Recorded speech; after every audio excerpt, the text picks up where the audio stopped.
Баршаңызға қайырлы күн достар, каналыма қош келдіңіздер. Бүгін сіздермен бірге ашытқы салмайтын, өзі 10 минутта дайын болатын бауырсақтың рецептімен бөлісетін боламын.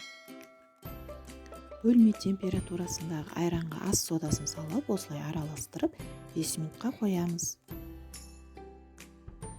Енді алдын ала еленген ұнымызға тұз, қант, сұйық май, жұмыртқа саламыз. Қажет затымыздың барлығын описание бөліміне жазып қалдырамын. Осы атауы тұрған жерді бассаңыздар, описание бөлімі шығады. Мінекей айранымыз көпіріп, осындай реакция болу қажет. Енді осыны ұнымыздың үстіне құйып, жақсылап араластырып, жұмсақ қамыр илейміз.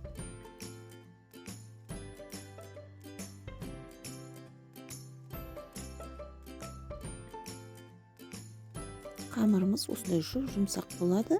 Енді оның үстіне пакет жауып 5 минутқа тындырып қоямыз. Одан соң қамырды алып, екі бөлікке бөліп, осылай суала жасап қоямыз.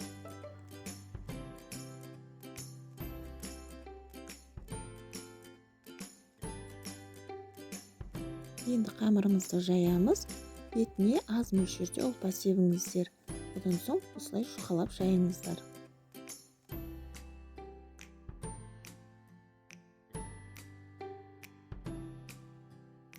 Қамырымызды осындай қалыңдықта жайып аламыз. Одан соң бауырсақты осылай дөңгелек формада кесіп жатырмын.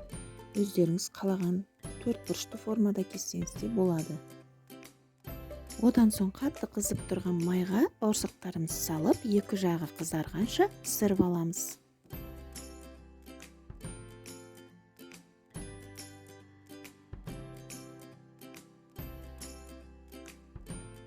Мінекей бауырсақтарымыз әдемі болып пісіп жатыр. Бауырсақты алғанда міндетті түрде майын сырғып алыңыздар. Мінекей бауырсақтарымыз дайын болды. Мінекей 10 минуттың ішінде осындай әдемі үлпілдек бауырсақ пісіп шықты. Видео ұнаса каналыма тіркеліп, осы видеоға пікір қалдыруды ұмытпаңыздар. Ас болсын.